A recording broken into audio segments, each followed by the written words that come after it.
District health and family welfare society Hassan ಜಿಲ್ಲಾ ಆರೋಗ್ಯ ಇಲಾಖೆಯಲ್ಲಿ ಖಾಲಿರುವಂತಹ ನರ್ಸ್, ಕ್ಲಿನಿಕಲ್ ಫಿಸಿಯಾಲಜಿಸ್ಟ್ ಸೇರಿದಂತೆ ವಿವಿಧ ಹುದ್ದೆಗಳಿಗೆ 15,000 ರೂಪಾಯಿಗಳಿಂದ 1.5 ಲಕ್ಷ ರೂಪಾಯಿ ವೇತನವುಳ್ಳ ವಿವಿಧ ಹುದ್ದೆಗಳಿಗೆ ಅರ್ಜಿಯನ್ನು ಕರೆದಿದ್ದಾರೆ.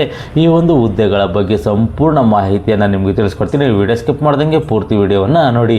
ವೀಕ್ಷಕರೇ, ಹಾಸನ ಜಿಲ್ಲಾ ಆರೋಗ್ಯ ಇಲಾಖೆಯಲ್ಲಿ ಖಾಲಿರುವಂತಹ ಹುದ್ದೆಗೆ ಅರ್ಜಿಯನ್ನು ಕರೆದಿದ್ದಾರೆ. ಟೋಟಲ್ 6 ಹುದ್ದೆಗಳಿಗೆ ಅರ್ಜಿಯನ್ನು ಕರೆದಿದ್ದಾರೆ. ಈ ಹುದ್ದೆಗಳ ಬಗ್ಗೆ ವಿವರವಾಗಿ ನಾವು ನೋಡೋದಾದರೆ, ನ್ಯೂರಾಲಜಿಸ್ಟ್, ನರ್ಸ್, ಫಿಸಿಯೋಥೆರಪಿಸ್ಟ್, ಕ್ಲಿನಿಕಲ್ ಫಿಸಿಯಾಲಜಿಸ್ಟ್ ಮತ್ತು ಸ್ಪೀಚ್ ಥೆರಪಿಸ್ಟ್ ಮತ್ತು ಡಿಸ್ಟ್ರಿಕ್ಟ್ ಕೋಆರ್ಡಿನೇಟರ್ ತಲಾ 11 ಹುದ್ದೆಗಳು 6 ಹುದ್ದೆಗಳಿಗೆ ಅರ್ಜಿಯನ್ನು ಕರೆದಿದ್ದಾರೆ. ಈ ಹುದ್ದೆಗಳಿಗೆ ಒಂದು ವಯೋಮಿತಿಯನ್ನು ನಿಗದಿಪಡಿಸಿದ್ದಾರೆ ಅಂತೇಳಿ ನಾವು ವಿವರವಾಗಿ ನೋಡೋದಾದರೆ, ನ್ಯೂರಾಲಜಿಸ್ಟ್ ವಿಭಾಗದಲ್ಲಿ 60 ವರ್ಷದವರೆಗೂ ಅರ್ಜಿಯನ್ನು ಸಲ್ಲಿಸಬಹುದು.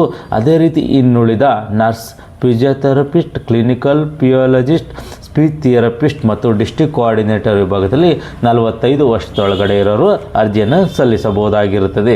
ಈ ಒಂದು ಹುದ್ದೆಗಳಿಗೆ ಒಂದು ಸೆಲೆಕ್ಷನ್ ಪ್ರೋಸೆಸ್ ಯಾವ ರೀತಿ ಇರುತ್ತೆ, ಯಾವ ರೀತಿ ಆಯ್ಕೆಯನ್ನು ಮಾಡ್ಕೊತಾರೆ ಅಂತೇಳಿ ನಾವು ನೋಡಿದ್ರೆ, ಮೆರಿಟ್ ಲಿಸ್ಟು ಮತ್ತು ಇಂಟರ್ವ್ಯೂ ಮುಖಾಂತರ ಈ ಒಂದು ಹುದ್ದೆಗಳಿಗೆ ಆಯ್ಕೆಯನ್ನು ಮಾಡ್ಕೊತಾರೆ. ಈ ಒಂದು ಹುದ್ದೆಗಳಿಗೆ ಒಂದು ವೇತನ ಎಷ್ಟೆಷ್ಟು ನಿಗದಿಪಡಿಸಿದ್ದಾರೆ ಅಂತೇಳಿ ವಿವರವಾಗಿ ನಾವು ನೋಡಿದರೆ, ನ್ಯೂರಾಲಜಿಸ್ಟ್ ವಿಭಾಗದಲ್ಲಿ 60,000ದಿಂದ 1,50,000 ರೂಪಾಯಿವರೆಗೂ ಒಂದು ವೇತನವನ್ನು ನಿಗದಿಪಡಿಸಿದ್ದಾರೆ. ಅದೇ ರೀತಿ ನರ್ಸ್ ವಿಭಾಗದಲ್ಲಿ 15,472 ರೂಪಾಯಿಯಿಂದ 19,999 ರೂಪಾಯಿವರೆಗೂ ಒಂದು ವೇತನವನ್ನು ನಿಗದಿಪಡಿಸಿದ್ದಾರೆ.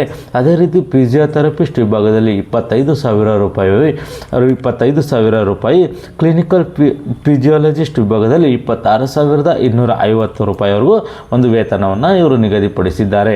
ಅದೇ ರೀತಿ ಸ್ಪೀಚ್ ಥೆರಪಿಸ್ಟ್ ಮತ್ತು ಡಿಸ್ಟ್ರಿಕ್ಟ್ ಕೋಆರ್ಡಿನೇಟರ್ ವಿಭಾಗದಲ್ಲಿ 30,000 ರೂಪಾಯಿವರೆಗೂ ಒಂದು ವೇತನವನ್ನು ನಿಗದಿಪಡಿಸಿದ್ದಾರೆ.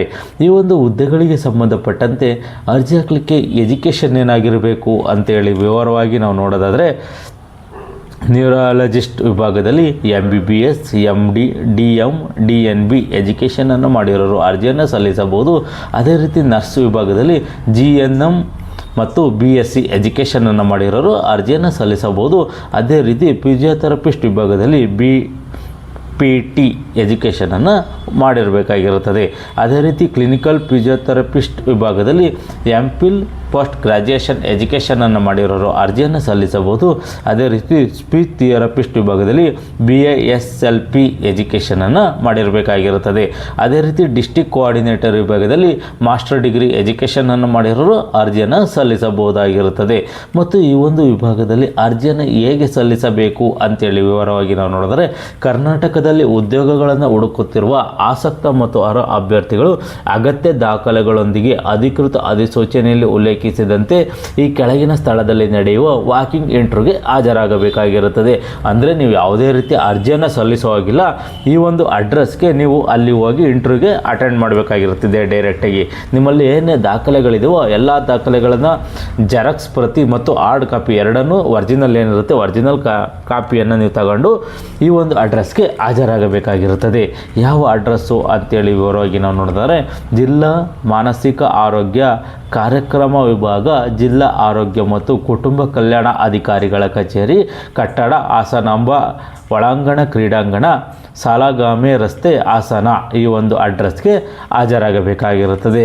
ಯಾವತ್ತು ಅಂತೇಳಿ ನಾವು ವಿವರವಾಗಿ ನಾವು ನೋಡೋಣ. 25 ಆಗಸ್ಟ್ 2025 ಬೆಳಗ್ಗೆ 10 ಗಂಟೆಗೆ ವಾಕಿಂಗ್ ಇಂಟರ್ವ್ಯೂಗೆ ನೀವು ಹಾಜರಾಗಬೇಕಾಗಿರುತ್ತದೆ. ಅಭ್ಯರ್ಥಿಗಳು ಯಾರು ಈ ಒಂದು ಹುದ್ದೆಗೆ ಅರ್ಜಿಯನ್ನು ಸಲ್ಲಿಸ್ತಿದ್ದೀರಾ, ಯಾವುದೇ ರೀತಿಯ ಅರ್ಜಿಯನ್ನು ಸಲ್ಲಿಸುವಾಗಿಲ್ಲ, ಡೈರೆಕ್ಟ್ ವಾಕಿಂಗ್ ಇಂಟರ್ವ್ಯೂಗೆ ನೀವು ದಾಖಲಾತಿಗಳೊಂದಿಗೆ ಹಾಜರಾಗಬೇಕಾಗಿರುತ್ತದೆ. ಯಾವತ್ತು 25 ಆಗಸ್ಟ್ 2025 ಬೆಳಗ್ಗೆ 10 ಗಂಟೆಗೆ ವಾಕಿಂಗ್ ಇಂಟರ್ವ್ಯೂಗೆ ಹಾಜರಾಗಬೇಕಾಗಿರುತ್ತದೆ. ಈ ಒಂದು ಹುದ್ದೆಗಳಿಗೆ ಸಂಬಂಧಪಟ್ಟಂತೆ ಹೆಚ್ಚಿನ ಮಾಹಿತಿಗೋಸ್ಕರ ಅಧಿಕೃತ ವೆಬ್ಸೈಟ್ ಆದ hasana.nic.in ಈ ಒಂದು ವೆಬ್ಸೈಟ್ಗೆ ಹೋಗಿ ಹೆಚ್ಚಿನ ಮಾಹಿತಿಯನ್ನು ನೀವು ಪಡ್ಕೋಬೋದಾಗಿರುತ್ತದೆ. ಯಾರೆಲ್ಲ ಈ ಹುದ್ದೆಗೆ ಅರ್ಜಿಯನ್ನು ಸಲ್ಲಿಸಬೇಕು ಅಂದ್ಕೊಂಡಿದ್ರೆ ಈ ಒಂದು ನೋಟಿಫಿಕೇಷನನ್ನು ಸಂಪೂರ್ಣವಾಗಿ ಓದಿ ನಿಮಗಿದು ಸೂಕ್ತ ಅನಿಸಿದ್ರೆ ಮಾತ್ರ ಈ ಹುದ್ದೆಗಳಿಗೆ ಅರ್ಜಿಯನ್ನು ಸಲ್ಲಿಸಿ. ಈ ಒಂದು ಮಾಹಿತಿ ಇಷ್ಟವಾದರೆ ಸಬ್ಸ್ಕ್ರೈಬ್ ಮಾಡಿ, ಶೇರ್ ಮಾಡಿ, ಲೈಕ್ ಮಾಡಿ.